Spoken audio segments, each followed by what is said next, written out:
How many times is it normal for a baby to wake up at night? Most parents are genuinely surprised by the answer.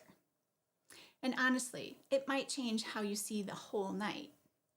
I'm Heidi, pediatric nurse, lactation consultant, and sleep specialist. I work with families internationally, and this question comes up at around 3 a.m. more than almost any other. If this is your first time here, make sure you subscribe. I post new videos every week on baby and toddler sleep. Here's something that surprises almost every parent I work with. Adults typically have 10 to 15 brief wakings during an 8-hour sleep. Most of the time, we don't remember them because they are so short. Babies naturally do this too. Every sleep cycle, which in young babies lasts about 35 to 45 minutes, moves between deep sleep and lighter sleep phases. During the light phases, your baby does a quick safety check. Am I safe? Am I hungry? Are my people here?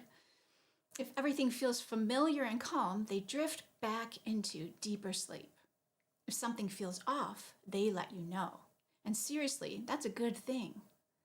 This is not something wrong with your baby. This is a survival mechanism that goes back as far as our species does. We would not be here if our ancestors hadn't slept this way. I find that genuinely fascinating. Baby sleep looks very different from adult sleep, and understanding this really does change our view of it. Newborns spend up to 80% of their sleep time in active REM states. Adults spend only about 20%. This is not poor sleep quality. This is exactly what their developing brain needs. During these active sleep phases, memories are filed, learning is processed, and the brain quite literally grows and forms connections. Sleep is one of the most important things happening for your baby's development.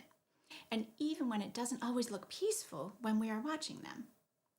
This is also why babies move and grunt and make sounds during sleep, and why they sometimes seem to be awake when they are actually still in a sleep cycle. In adults, the body naturally stops moving during dreaming. In babies, that hasn't fully developed yet.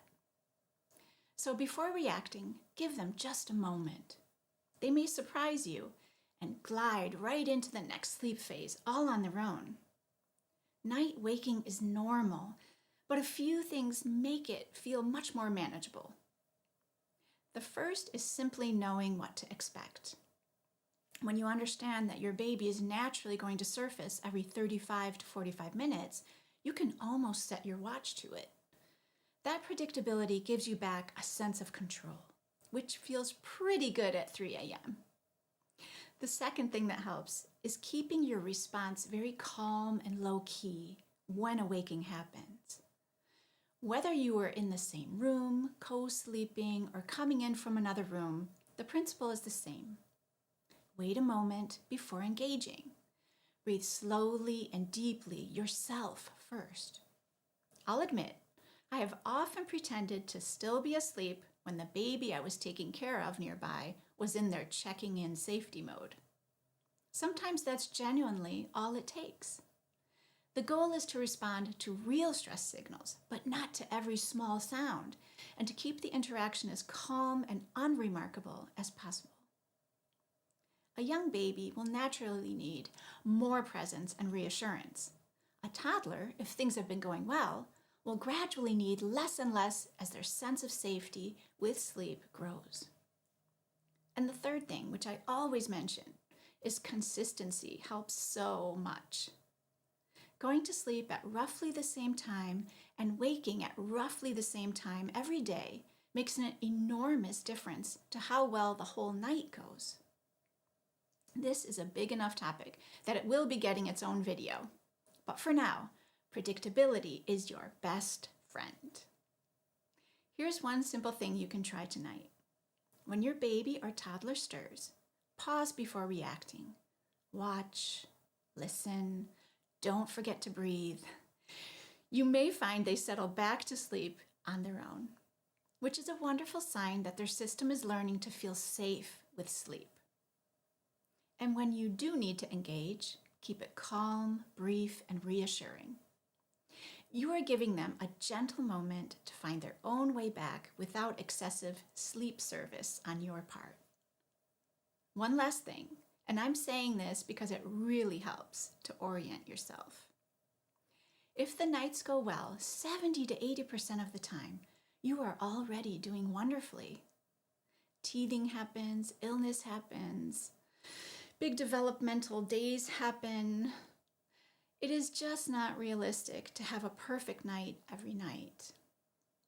The aim is to have mostly good nights, so you feel things are under control and you feel like yourselves again.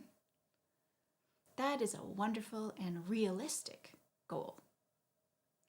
If any of this resonates and you'd like to talk, I'd love to hear what's going on in your family right now. You'll find the link to book a free call in the description below.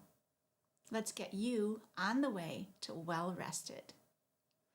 Night waking is not the enemy. It is your baby's nervous system doing exactly what it's supposed to do.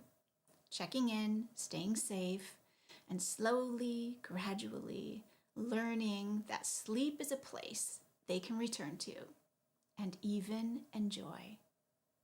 Understanding that is already half the journey.